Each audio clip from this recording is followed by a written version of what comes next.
I don't know the rest of the words.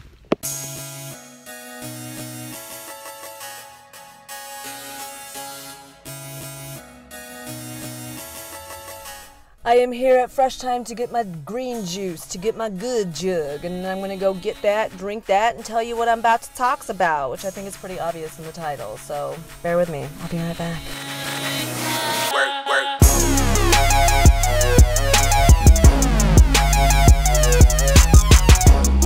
It was on sale, so I'm getting 4. Yay!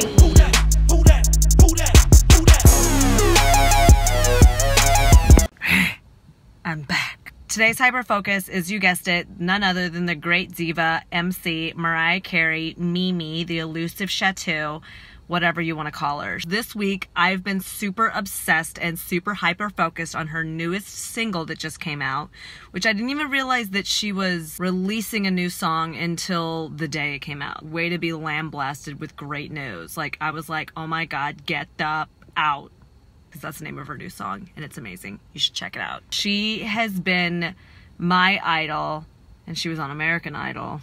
She's the true idol since I was a little girl. She was already famous by the time I even had a memory. She was where it was at. We belonged together. A hero came along with the strength to carry on, and she made me believe in myself. I just really liked her music, and I liked her voice, and I liked her songs, and they were super beautiful, super romantic, you know, those long ballads that we all love, along the same lines of Celine Dion, Whitney Houston, who I loved as well, but let's not talk about them. This is about Mariah Carey. We are spilling so much tea right now that I need to take a drink of my drink. So they only had the red juice, which I've gotten before in the past as well. It's just as good, just as nutritious and delicious as the other one. This one is the beet, apple, parsley, celery, spinach, cucumber, lime, ginger medley.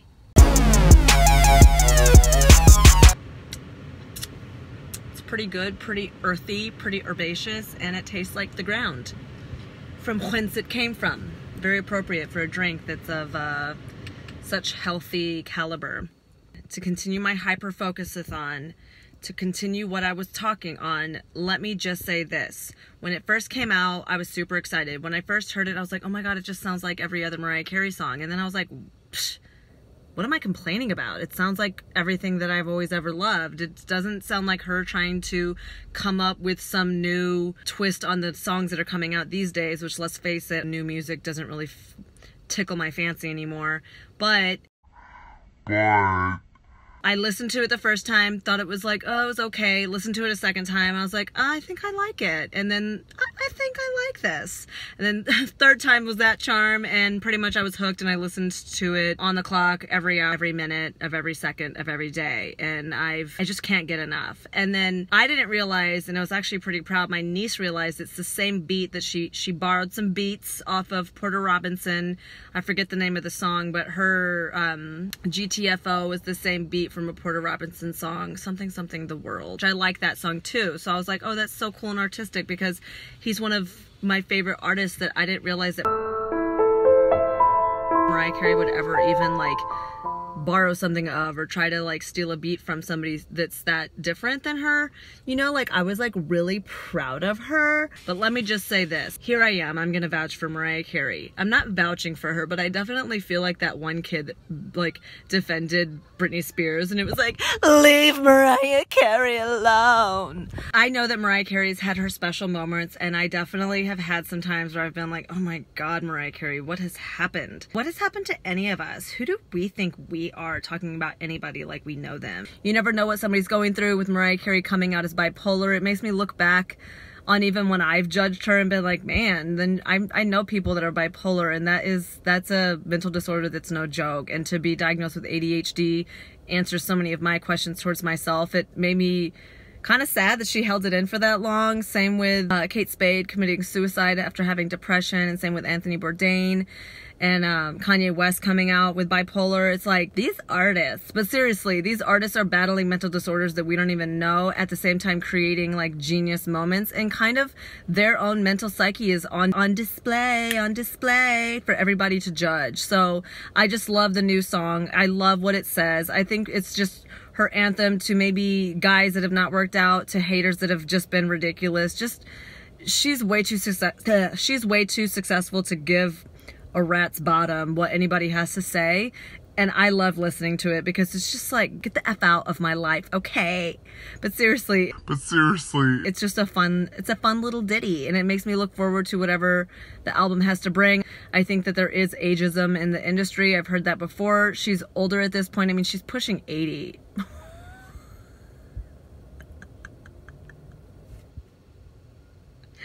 50. She's pushing 50. Oh God.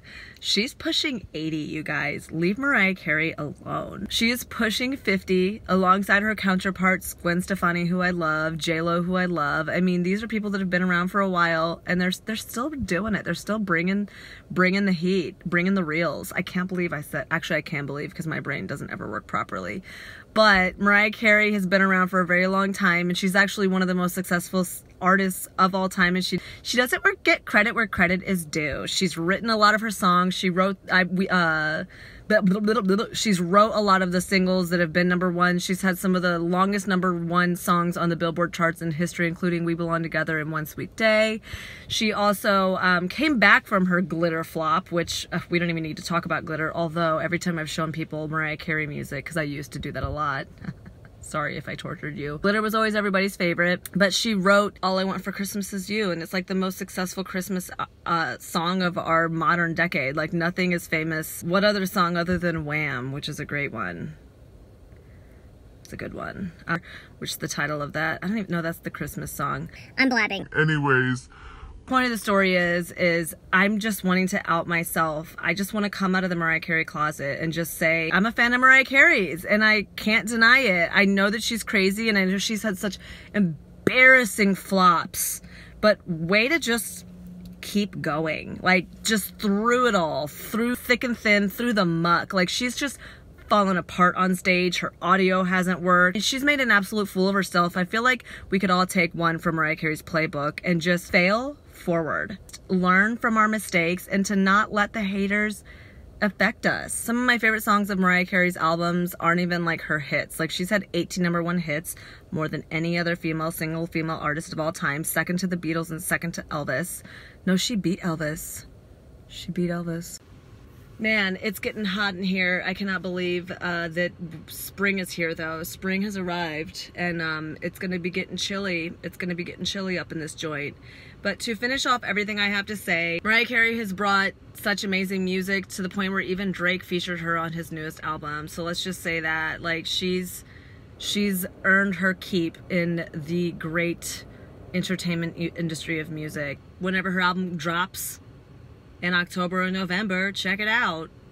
And let me know what you think of her in the comments below. I'm sure I'm gonna get all sorts of talk because she's brought a lot of interesting things, and every time I tell people I like her, people go, oh, Mariah Carey. I think she's just made an absolute fool of herself, but knowing that she came out as bipolar, I'm just like, there! See, that's why she was so crazy for so long. But seriously, she had some moments where I was like, at some points, I gotta admit, I was embarrassed to be such a big fan. And I think the hardest part about being a Mariah Carey fan is not being able to sing her high notes, which she can't even do anymore, let's face it. So here, in honor of the great MC, I am going to do my best high note. La la la la la la la la la ha ha.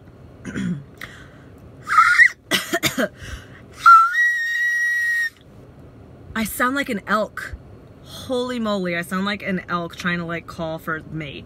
Hey, you know, if it doesn't work, why fix it? If it ain't broke, why fix it? If it doesn't work, why try? I mean, come on. So thank you, Mariah Carey. This is my dedication to you for bringing such amazing music to my life and to the world, for those that choose to look past your moments and delve into the actual music catalog that you've created for the world to see. And thank you for still putting out music for people like me that still so obsessively check out what you're up to and look past, you know, your reality television series and some of your entertaining movies, Glitter, even though I liked it and I cried at the end. But thank you for always putting out music, and you do it for the fans and your lamely. So thank you so much for watching this video. If you like Mariah Carey, if you don't, regardless, who was your obsessive music compulsive disorder? What musician were you obsessed with when you were a child, to the point of weirdness? Let's be honest, let's be frank. And let me know in the comments below who you were obsessed with. If you like this video, give it one big thumbs up, share with all your friends. Definitely click that bell, subscribe and click that bell if you want to be notified when I upload another video. And thank you so much for watching. Love you, appreciate you, and enjoy you. And that is something that Mariah Carey always said, darlings. Who that? Who that?